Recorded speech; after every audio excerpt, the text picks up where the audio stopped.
Evangelho de Lucas, capítulo 5. Nossa última reunião do ano. Temos, como o Jeff falou, muitos motivos para adorar ao Senhor. Este Deus maravilhoso. Esse Deus que faz coisas extraordinárias. Evangelho de Lucas, capítulo 5, começando no verso 17.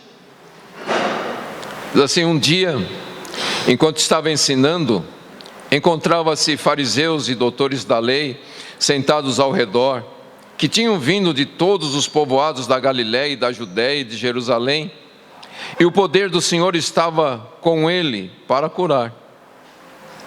Então alguns homens, trazendo um paralítico em uma maca, tentavam levá-lo para dentro e colocá-lo diante de Jesus. Mas, não achando por onde o pudessem levar para dentro por causa da multidão, subiram ao terraço e o baixaram na maca por meio de uma passagem até o meio da multidão diante de Jesus. E Jesus, vendo-lhes a fé, disse ao homem: Homem, os teus pecados estão perdoados. Então os escribas e os fariseus começaram a pensar: quem é esse que profere blasfêmias? Quem pode perdoar pecados a não ser Deus? Percebendo, porém, os seus pensamentos, Jesus lhes perguntou: por que pensais assim no coração? O que é mais fácil dizer? Os teus pecados estão perdoados, ou levanta-te e anda? Mas para que saibais que o Filho do Homem tem na terra autoridade para perdoar, disse ao paralítico: eu te digo, levanta-te, pega a tua maca e vai para casa. Imediatamente ele se levantou diante deles, pegou a maca em que estivera deitado e foi para casa glorificando a Deus. E maravilhados, todos glorificavam a Deus e cheios de temor diziam: hoje vimos coisas extraordinárias. Amém, queridos, vamos orar. Pai querido, nós te bendizemos e te agradecemos por este momento em que podemos meditar na tua palavra. Nós lemos a tua palavra, Senhor, e pedimos que o teu Espírito abra o nosso entendimento e nos dê compreensão da sagrada letra. Fala aos nossos corações, trabalha as nossas vidas, transforma-nos, para que sejamos semelhantes ao teu Filho Jesus Cristo. E é em nome de Jesus que nós oramos e te agradecemos. Amém. Amém. Muito bem, queridos. Estamos terminando um ano que para a grande maioria foi um ano difícil, né? Há expectativas de que o ano que vem seja melhor, é sempre assim, né? Todo ano, quando finda, a expectativa é que o próximo ano seja melhor, para chegar no fim do ano e concluir que o ano foi ruim, e ter expectativa que o próximo vai ser bom. Mas a verdade, queridos, é que a gente vive num mundo mau. Um mundo que jaz no maligno. E é por causa disto que as pessoas estão tão estressadas, as pessoas andam angustiadas, cansadas, debilitadas, né? As pessoas estão abatidas, muitos enfraquecidos, a grande maioria sem esperança e desejando por algo novo, sem saber o que é exatamente esse algo novo que as pessoas querem. Elas querem algo novo, mas se você perguntar o que é de novo, elas nem sabem explicar. Nós vivemos num mundo cheio de trevas, as trevas espirituais. Quando as Escrituras falam a respeito das trevas, ela se refere tanto ao mal que está presente neste mundo, quanto à ignorância em que as pessoas vivem, né? E Paulo fala que o grande problema da humanidade é que o príncipe deste mundo, o diabo, o Deus deste século, tem cegado o entendimento das pessoas para que não resplandeça a luz de Cristo em seus corações. Então, pensando sobre isto, que este mundo vive em trevas, neste primeiro sentido, é que este mundo está repleto de maldade, de sofrimentos, e tudo isto vem como consequência do pecado do homem lá no Jardim do Éden, que levou o homem à queda e a distanciar-se de Deus. E então a gente pode dizer que grande miséria o pecado tem causado neste mundo, que grande miséria o pecado tem trazido à humanidade. Então, em todas as épocas, desde que o pecado entrou no mundo, as coisas são difíceis, né? A violência que domina, a injustiça, a gente vive cercados de injustiças, o abuso das autoridades, né? Abuso de poder de quem acha que tem poder nas mãos. A gente olha andando pelas ruas, quanta gente não tem onde morar. A gente liga o noticiário e vê as pessoas tentando fugir de seus países, porque as coisas estão realmente ruins. O mundo vive uma grande opressão. A gente olha para as famílias e vê as famílias sendo destruídas. E tudo isso porque, como diz as Escrituras na primeira carta de João, capítulo 5, verso 19, este mundo jaz no maligno.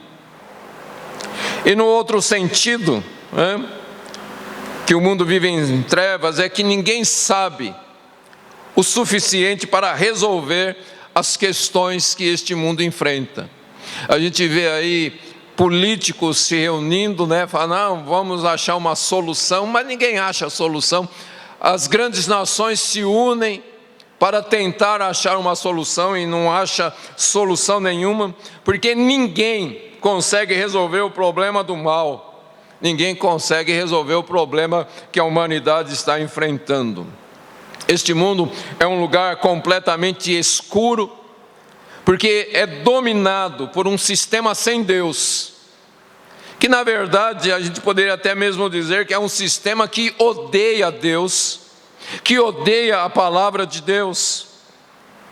E então, nessa escuridão em que o mundo vive, as pessoas não conseguem encontrar o caminho para sair de tudo isto e chegar numa realidade que seja boa, E infelizmente, queridos, a maioria das pessoas, como a própria Escritura afirma, odeia a luz.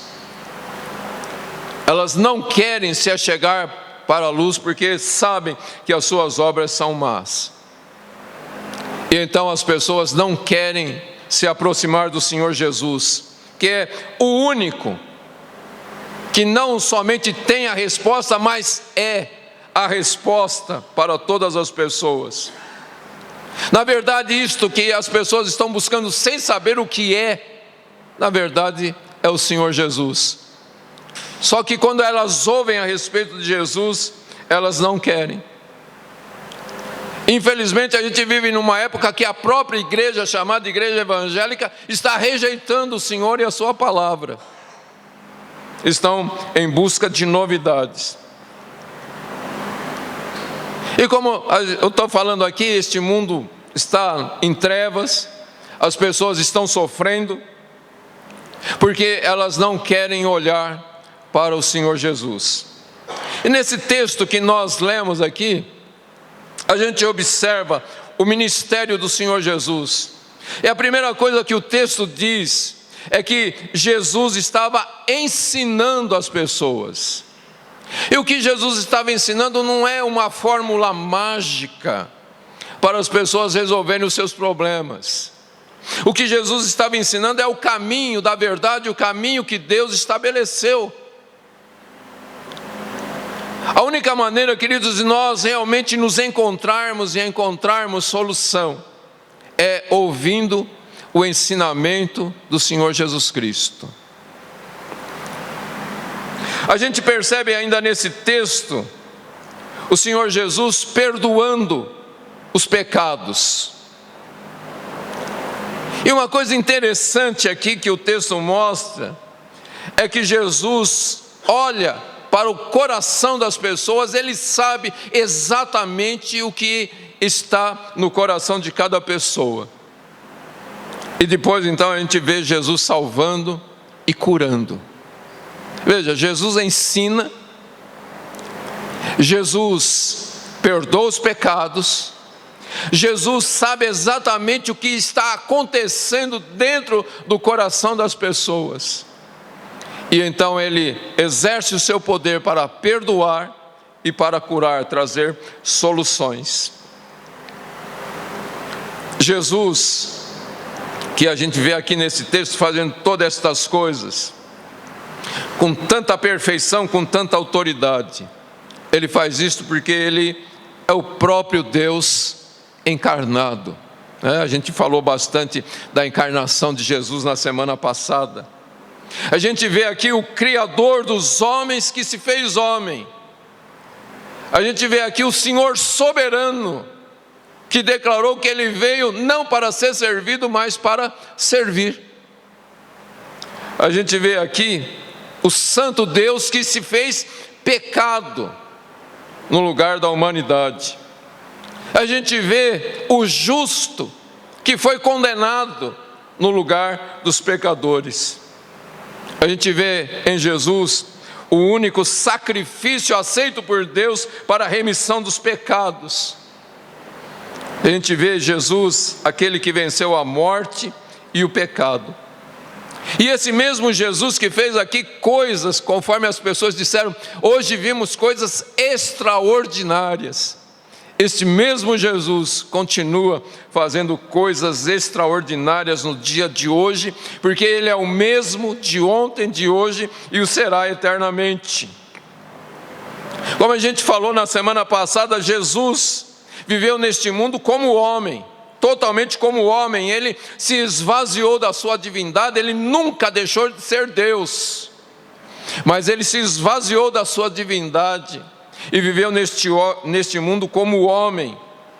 E a Bíblia diz, como homem, Ele foi tentado em todas as coisas que nós somos tentados, Ele sofreu todas as coisas que nós sofremos. A Bíblia chama Jesus de homem de dores. E por isso, diz o escritor aos Hebreus, Ele se tornou um sumo sacerdote que sabe e se compadece das nossas necessidades. Está sempre pronto para nos socorrer. Jesus, que é o Senhor soberano, o Rei que está sentado no mais alto e mais sublime trono, aquele que reina para todos sempre, diz as Escrituras, Ele é poderoso para nos salvar. E aí a gente pergunta, diante de um Deus tão tremendo como este, que tem um profundo amor pelos homens, como diz João 3,16, Deus amou o mundo, que deu o seu Filho. Esse Deus soberano que sabe das necessidades das pessoas, conhece as necessidades, tem o poder para salvar as pessoas, tem o poder de resolver as questões. Por que o mundo está do jeito que está? E muitas vezes as pessoas perguntam, né? Onde está Deus que não vê? Não, Ele vê. Mas o que o texto também nos ensina, queridos, e a Bíblia nos ensina, é que existe sim a soberania de Deus, mas existe também a responsabilidade do homem. E antes da gente olhar mais detalhadamente aqui, essa soberania de Deus, essa bondade de Deus para com a humanidade, eu quero observar a responsabilidade dos homens, aquilo que cabe ao homem fazer quando ele realmente está interessado em alcançar a solução para seus problemas, suas dificuldades.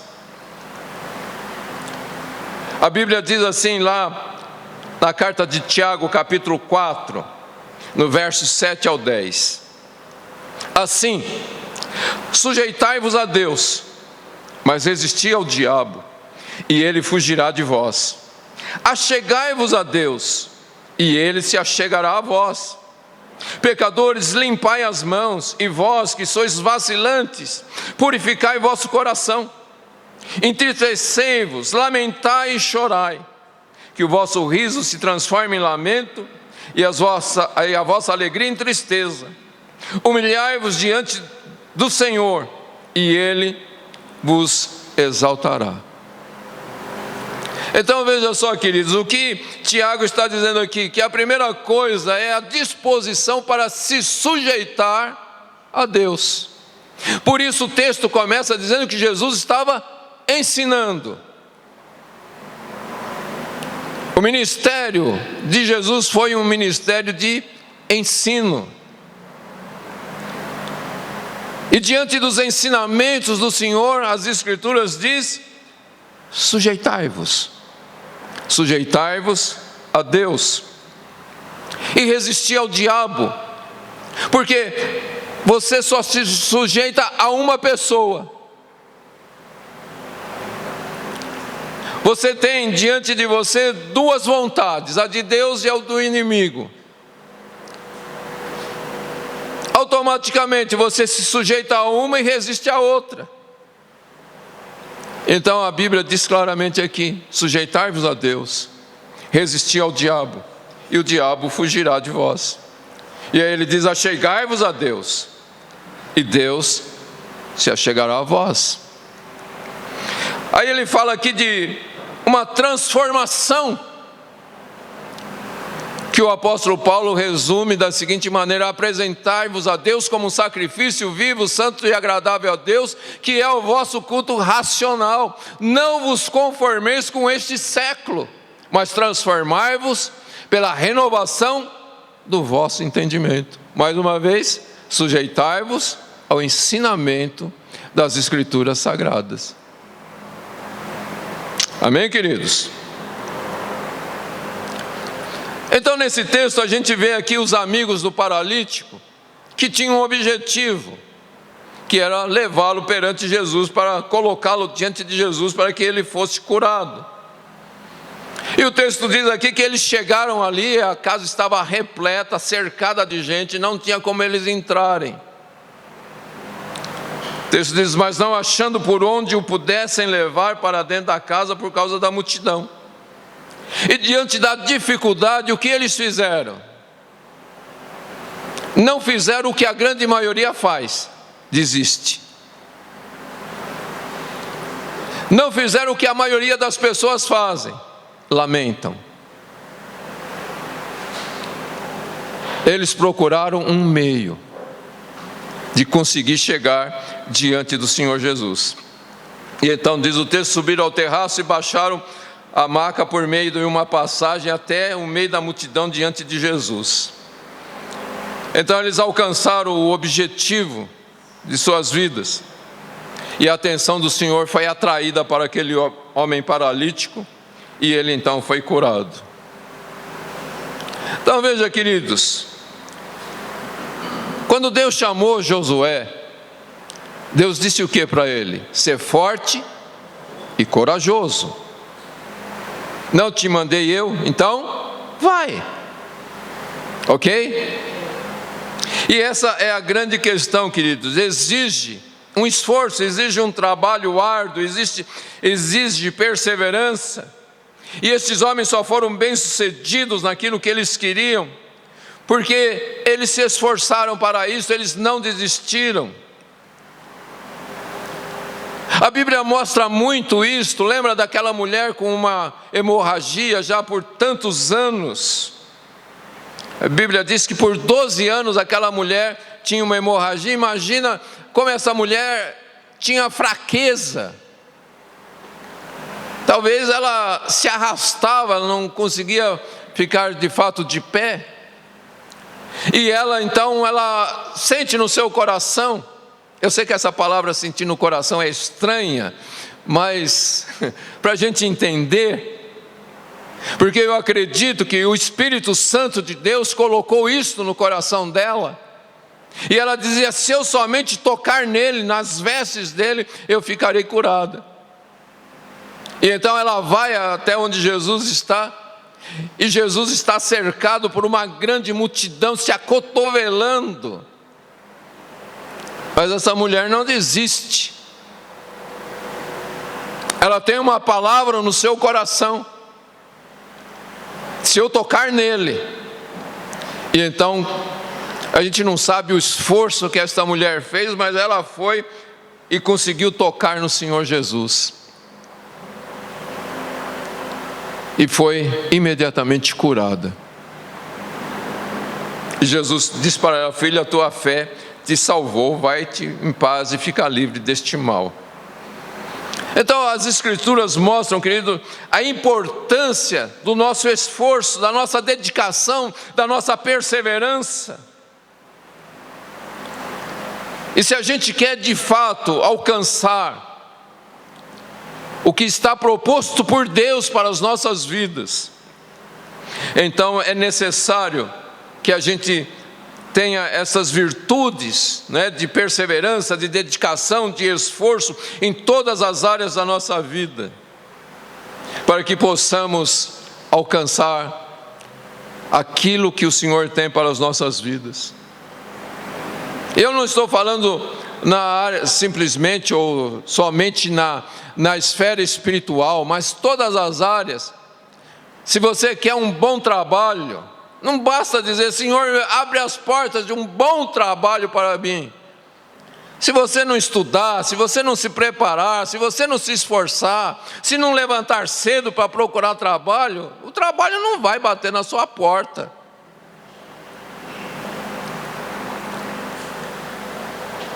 O jovem está lá na escola, ou adolescente: ó, Senhor, me ajuda, hoje eu tenho prova. Você estudou? Não. Então, querido, existe a responsabilidade humana.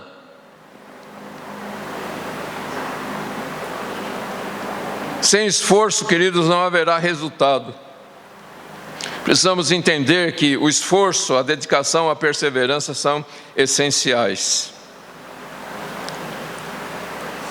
E aqui cabe uma pausa, né? A gente não está falando sobre salvação, porque a salvação é somente pela graça, somente pela fé, somente em Cristo crucificado e ressurreto. Mas a gente está se referindo ao progresso na vida cristã. Billy Graham tinha uma frase bem interessante. Ele dizia: a salvação é de graça, mas o discipulado custará tudo o que temos. E é por isso que nós não podemos permitir que as dificuldades nos impeçam, que os obstáculos nos privem de fazer aquilo que realmente devemos fazer para o bem da nossa alma, né? As pessoas querem crescer espiritualmente, elas querem ser cheias do Espírito Santo, mas se não houver dedicação à leitura das Escrituras, a meditação nas Escrituras, um tempo de buscar a Deus de todo o coração, não tempo de buscar bênçãos, isso a gente faz direto, né? Buscar bênçãos a gente faz o dia inteiro. O dia inteiro a gente está: Deus me ajuda, Deus me ajuda. Mas a gente está falando de buscar o Senhor, buscar a face do Senhor, como Ele disse: buscai a minha face e vivei. Então nós realmente precisamos nos dedicar, queridos, em buscar o Senhor, meditar nas Escrituras, ouvir a palavra de Deus, não escutar, porque escutar a gente escuta, a gente precisa ouvir, isto é, dar ouvidos àquilo que o Senhor está falando conosco. Vamos observar o dia do Senhor, o culto ao Senhor. Eu fico chateado quando eu ouço pessoas dizendo assim: eu vou assistir o culto. Eu digo: não vai assistir o culto, querido. Vai participar do culto, vai prestar culto ao Senhor. Não é para assistir. Mas infelizmente, né, depois da pandemia, muita gente fica assistindo o culto pela internet, ou vem assistir pessoalmente. Mas a gente precisa prestar culto a Deus. A gente precisa se dedicar ao Senhor, participar do sacramento, né? Ser batizado, participar da ceia do Senhor, porque são coisas que o Senhor deixou para a nossa edificação. Infelizmente, queridos, as pessoas estão se deixando levar pela correria do dia a dia e estão se esquecendo do Senhor. Há muita gente, né, às vezes a gente ouve, principalmente os adolescentes, crianças são mais sinceras, né? Você não vai ler a Bíblia? Eu já estou com preguiça. Eu vejo os meus netos falando essas coisas, estou com preguiça. Mas a grande verdade é que os adultos também têm preguiça, mas não têm coragem de falar. Quantas vezes bate aquilo lá, né, o Espírito Santo chamando. E ela fala, mas orar agora? Ler a Bíblia agora, estou cansado, estou com sono. E a verdade é muitas vezes é preguiça mesmo. E muitas vezes as pessoas se distraem e o desânimo toma conta do coração. E a gente precisa tomar cuidado, queridos, de não ficar apresentando desculpas diante do Senhor. Como eu já disse, vou daqui a pouco falar um pouco mais. O Senhor conhece o nosso coração. O Senhor não está somente ouvindo as nossas palavras, Ele sabe a procedência das nossas palavras. Mas a grande questão é que, se nós temos a necessidade de alcançar um alvo, né, que é a fé em Cristo, então isso precisa motivar as nossas vidas e mantermos as disciplinas espirituais. E estes homens nos ensinam uma coisa: se não dá de um jeito, tenta de outro jeito. Eles não ficaram com desculpa, eles não pararam, eles falaram, se não dá para entrar por a porta, vamos entrar pelo teto, mas a gente tem que entrar. E essa é a grande questão, a gente tem que entrar na sala do trono. De um jeito ou de outro, a gente tem que entrar na sala do trono. Eu sei que o caminho é o corpo rasgado do Senhor Jesus Cristo, o caminho é o seu sangue vertido, mas a gente tem que ter a disposição de ir. O trono da graça não vem até nós, ele já veio. Agora a gente tem que ir. Amém, queridos? Ele tem que entender, queridos, que nós estamos num mundo mau e a nossa saúde espiritual está em jogo, e nós então precisamos perseverar nos atos, né, nos meios de graça que o Senhor tem nos concedido, e nós precisamos nos determinar: eu vou buscar o Senhor. Essa semana o Jefferson pôs aí no grupo da igreja um plano para ler a Bíblia toda em 2024. Ninguém precisa me responder, mas quantos começos de ano você se propôs a ler a Bíblia inteira e nunca leu? Então, esse ano eu vou ler. Aí chega no ano seguinte, esse ano eu vou ler. Então essa é a grande questão, queridos, perseverança. Se não dá de um jeito, vai de outro. Eu vou ler a Bíblia todo dia de manhã, não conseguiu ler de manhã? Não vá dormir antes de ler. Se não dá de um jeito, vai de outro. Se não deu na hora proposta, vai em outra hora. Mas simplesmente não deixe para lá. Paulo faz a comparação que quando alguém quer alcançar um objetivo por causa de uma coroa perecível, ela se esforça, ela domina o seu corpo, ela faz o seu corpo se sujeitar a regras, porque ela quer alcançar um título, uma coroa perecível. E Paulo fala muito mais, queridos, nós que estamos atrás de uma coroa que nunca vai perecer. Então, diante de tudo isso, fica aqui a pergunta: por que nós, os cristãos, nos esforçamos tão pouco? Por quê? Por que as pessoas não acham tempo para orar, para ler a Bíblia, ouvir uma mensagem, tempo para prestar culto ao Senhor? O que justifica, queridos, essa constante atitude de ficar se desculpando por negligenciar os preciosos meios de graça que o Senhor nos concedeu? Como que a gente pode explicar que os homens são zelosos em assuntos materiais relacionados ao dinheiro, aos negócios, aos prazeres, à política, mas não tem esforço nenhum em benefício da sua própria alma? E a resposta para tudo isso é que essas pessoas não estão pensando com seriedade a respeito da sua vida com Deus.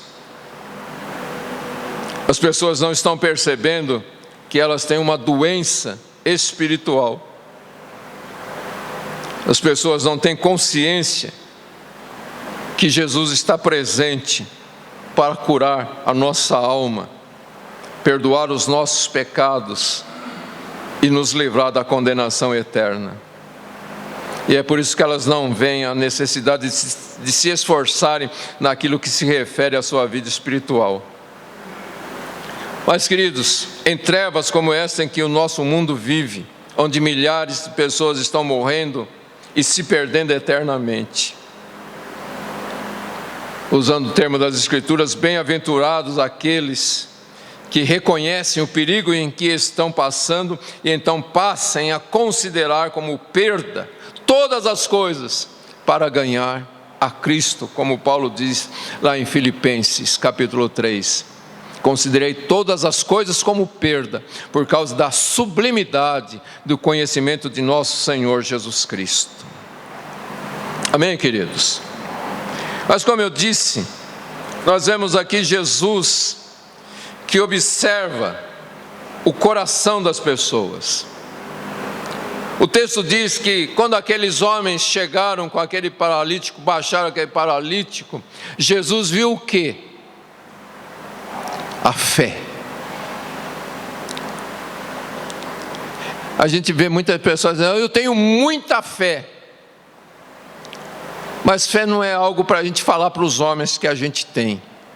Fé é algo que Jesus vê. Só Deus pode ver a nossa fé, ninguém mais. Então fé é algo que a gente tem que mostrar para Deus. É interessante porque o texto mostra aqui que aqueles escribas, fariseus e toda aquela turma lá começaram a pensar no secreto do coração, porque provavelmente eles tinham medo de falar abertamente, né? De chegar para Jesus: ei, você está falando aí que teus pecados estão perdoados, quem você pensa que é? Em nenhum momento nas Escrituras a gente vê alguém dizendo isso para Jesus: quem você pensa que é? Mas eles lá no coração deles, eles ficam: quem que esse aí pensa que é? E acusa Jesus de falar blasfêmias. Mas o texto diz que Jesus conhecia o coração dessas pessoas. E o que não é segredo, queridos, Jesus conhecia e continua conhecendo o coração dos homens. Jesus conhece o seu coração. Como eu disse, Jesus viu a fé, Jesus percebe os pensamentos destes homens. E então Jesus lança uma pergunta, né? Por que pensais assim no vosso coração? O que leva vocês a pensar da forma que vocês estão pensando? O que há de bom naquilo que você está pensando? Por que você não muda a sua forma de pensar?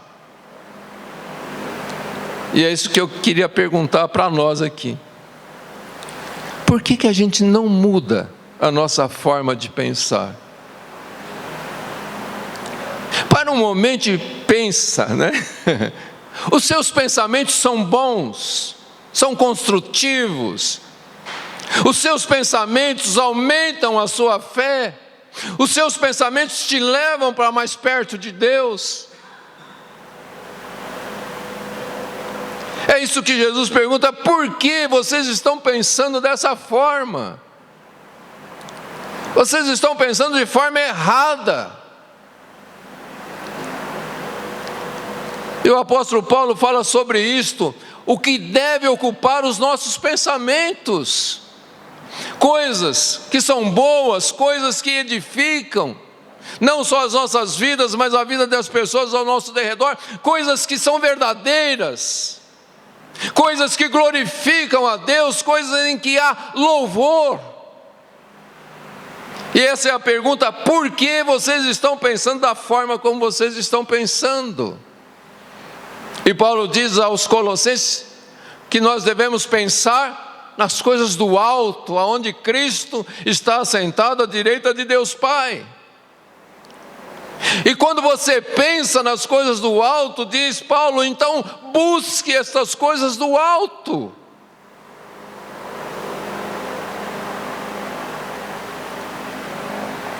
Queridos, nós precisamos entender que todos os nossos pensamentos, todas as inclinações dos nossos corações estão visíveis ao Senhor, são patentes aos seus olhos. O escritor aos Hebreus diz no capítulo 4, verso 13: e não há criatura alguma encoberta diante dele, antes todas as coisas estão descobertas e expostas aos olhos daquele a quem deveremos prestar contas. Não existe segredos diante do Senhor. A gente esconde dos homens, mas jamais esconderemos algo diante do Senhor. No Salmo 139, Davi afirma que a palavra ainda não chegou aos nossos lábios, o Senhor já conhece. Ele conhece todas as coisas perfeitamente. E isso, queridos, deve nos levar a examinar cuidadosamente os nossos corações, as nossas inclinações, os nossos pensamentos. Porque o Senhor Jesus vê e conhece todas as coisas. Todos os dias Jesus está nos observando as nossas atitudes, os nossos pensamentos, as nossas palavras, as nossas intenções. E recordar dessa verdade deveria primeiro nos alarmar. Opa, o Senhor sabe o que eu estou pensando. Isso deve também nos levar ao arrependimento. E depois nos levar a uma mudança de mente. Abandonar as nossas transgressões, abandonar as nossas negligências. Devemos usar as palavras de Davi no Salmo 19, verso 14. As palavras da minha boca, a meditação do meu coração, sejam agradáveis na tua presença, Senhor, minha rocha e meu redentor. Todos os homens deveriam saber que nada está oculto aos olhos do Senhor e que um dia tudo isso será manifestado, a menos que haja arrependimento. Amém, queridos? Walter Macallister dizia uma frase bem interessante. Ele dizia assim: as pessoas dizem, só Deus pode me julgar. E ele então perguntava, isso não te assusta? Que Deus vai te julgar? O escritor aos Hebreus diz, terrível coisa é cair nas mãos do Deus vivo. Então, querido, as pessoas podem enganar os homens, mas nunca vão conseguir enganar o Senhor. Mas isto que o Senhor conhece, deve ser também uma fonte de alegria e de ânimo para os verdadeiros cristãos. Lembrar que este Senhor que vê todas as coisas, Ele nos vê e na sinceridade do nosso coração Ele nos socorre. E então nós deveríamos ter uma vida de gratidão, de verdadeira adoração ao Senhor. Senhor, Tu vês todas as coisas. O Senhor está vendo a minha situação. E eu sei que o Senhor é bom. Jó dizia, eu sei que o meu Redentor vive. E um dia, não no meu tempo, mas no tempo dele, ele vai se levantar. E ele virá em meu socorro. Porque uma coisa é certa, queridos, ele sempre vem para nos socorrer, porque ele é bom. A gente precisa entender que, às vezes, a gente é desprezado pelas pessoas, mas a pessoa mais importante que existe jamais nos abandona, jamais nos despreza. Ele não olha para a nossa queda e diz: está vendo? Não, imediatamente ele vem e estende a mão. Quando Pedro vacilou, quando saiu do barco e começou a afundar, Jesus não o recriminou. Jesus estendeu a mão para ele. E depois sim o exortou a perseverar na fé. Entende isto? Primeiro ele socorre. E depois sim ele ensina. E ele exorta a perseverar na fé. No Salmo 27, Davi diz no verso 10: se meu pai e minha mãe me abandonarem, o Senhor me acolherá. Amém, queridos? Isto de o Senhor olhar e conhecer é uma espada de dois gumes. Porque por um lado, ele vê as coisas erradas, mas por outro lado, ele vê a fé e nos socorre. Mas o texto então, queridos, nos mostra também a bondade e a compaixão de nosso Senhor Jesus Cristo.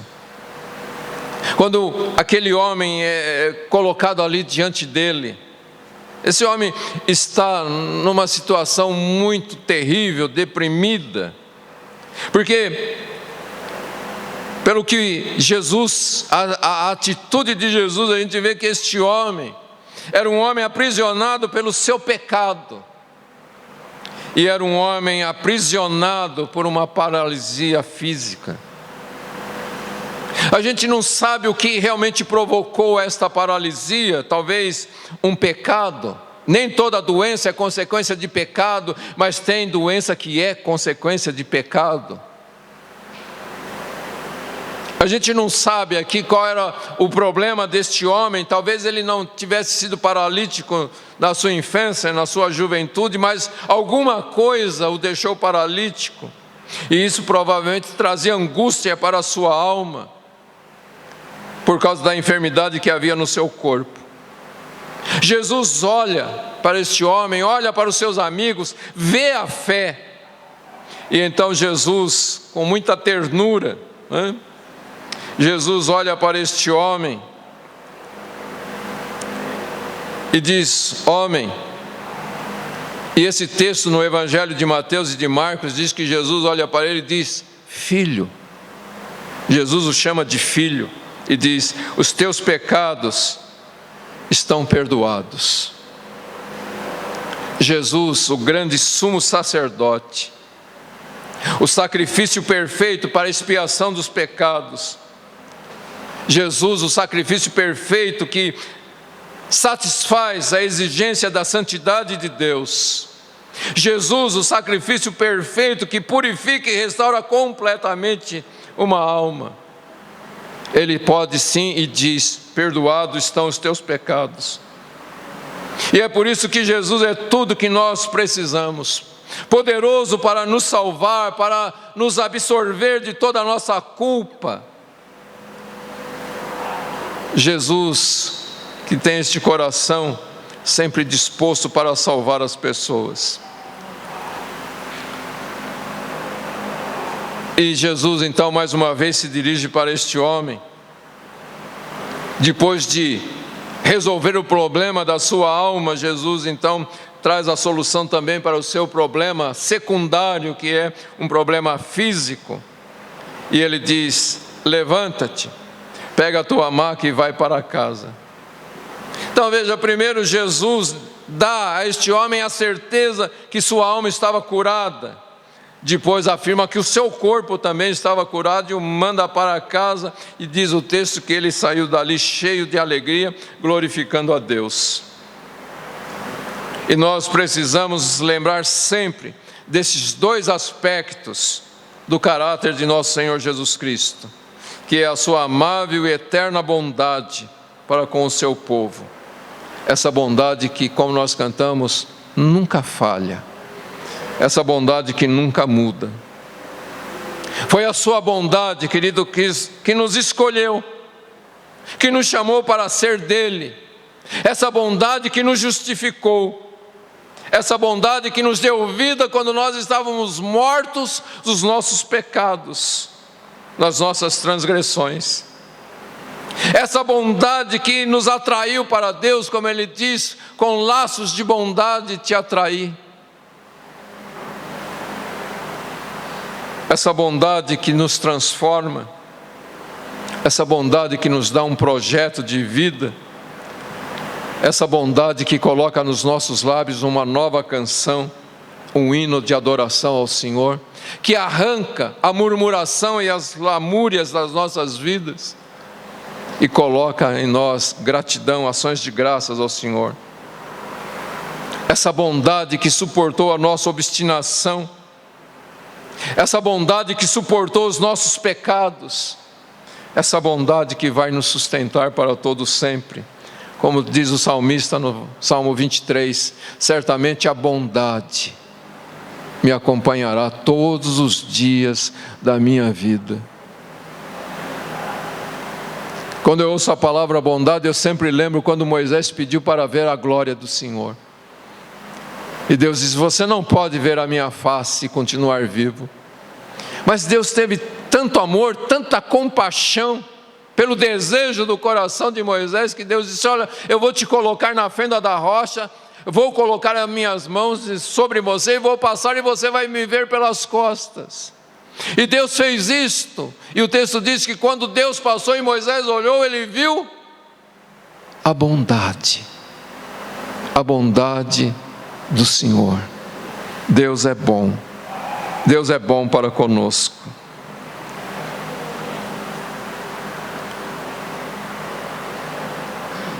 Essa bondade que vai nos sustentar até o último dia de nossas vidas. Mas eu quero observar ainda nesse texto a resposta de Jesus ao questionamento daqueles líderes. Quando Jesus disse: o que é mais fácil dizer? Os teus pecados estão perdoados, ou levanta-te e anda? É interessante porque algumas pessoas dizem: é mais fácil dizer os teus pecados são perdoados, porque ninguém vai ver o resultado. Então você falou, ninguém pode te questionar se foi perdoado ou não. Se alguém me ofende, eu digo: eu te perdoo. Ninguém sabe se eu perdoei de fato.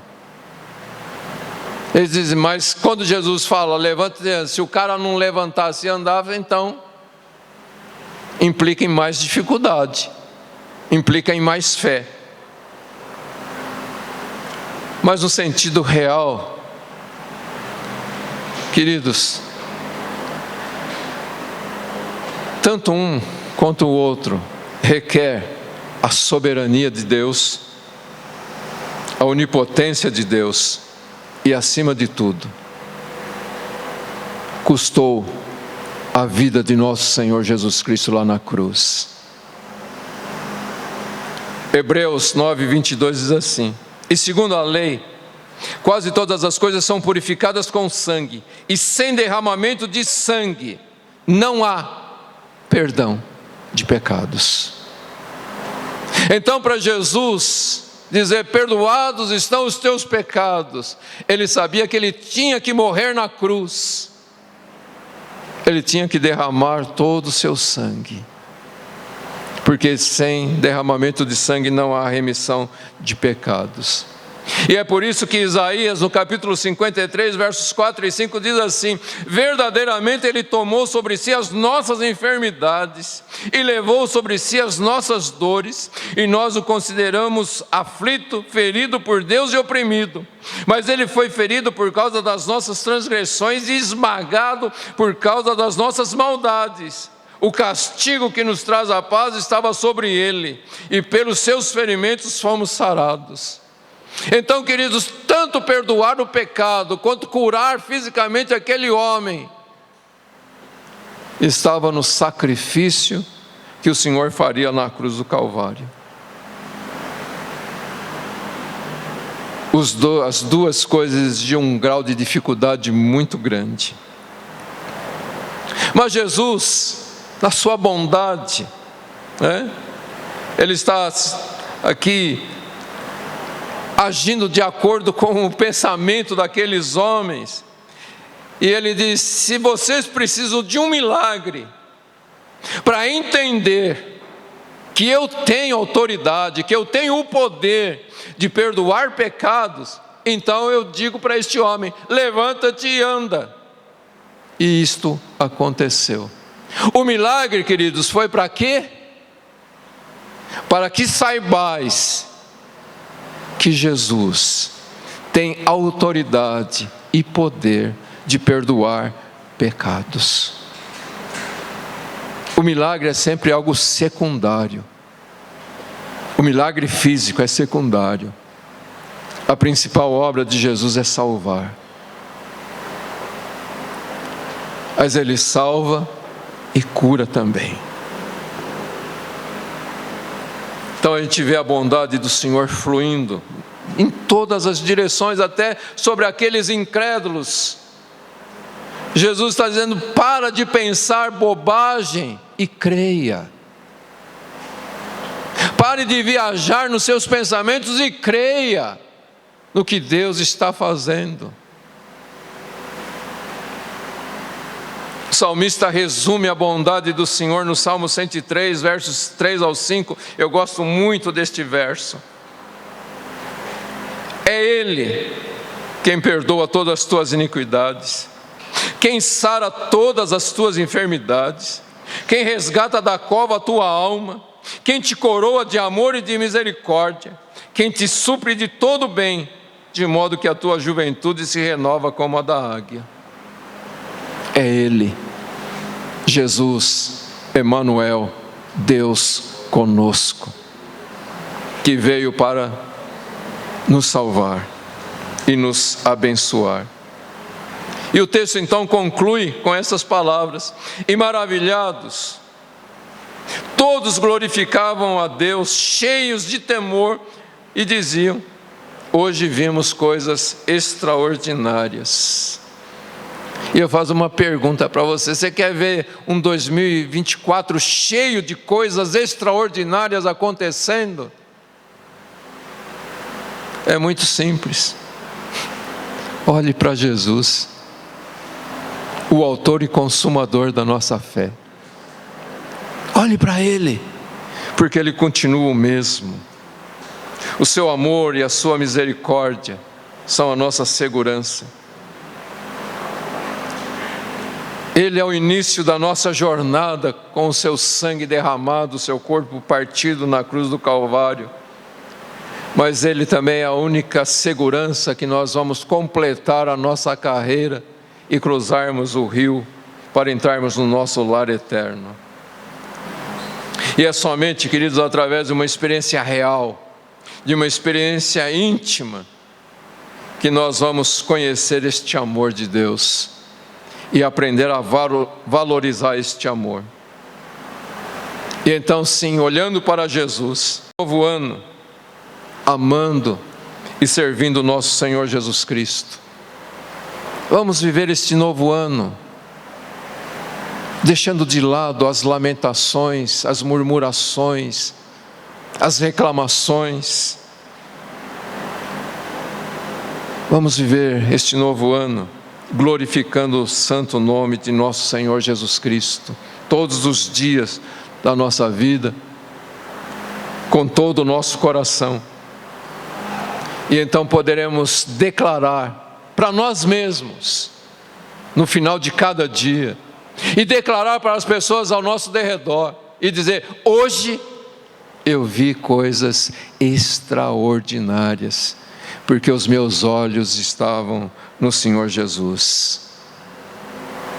Mas o mais importante, queridos, é que no final de cada dia, a gente possa olhar para Jesus com as palavras de Pedro: Senhor, Tu sabes todas as coisas, Tu sabes que eu te amo. Tu sabes todas as coisas, Tu sabes que eu te amo. Amém, queridos? Amém. Eu espero que você tenha entendido esta palavra. Vamos ficar em pé? Eu convido você a orar, falar com Jesus. Mas, acima de tudo, mais do que falar, mostre para Ele o seu coração.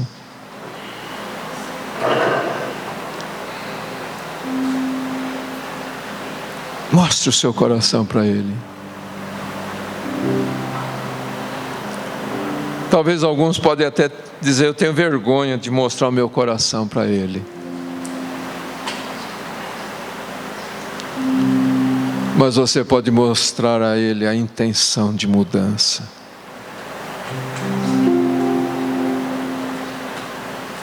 A sua intenção de ser o que Ele quer que você seja. Ser a pessoa que Ele quer que você seja. A intenção de fazer aquilo que Ele está te instruindo a fazer. A intenção. E dizer: Senhor, Tu sondas e conheces o meu coração. E o Senhor está vendo que eu quero mudar. Eu quero mudar. Eu quero ser um vaso novo, um odre novo, porque eu quero, Senhor, a cada dia ser cheio com Teu Espírito.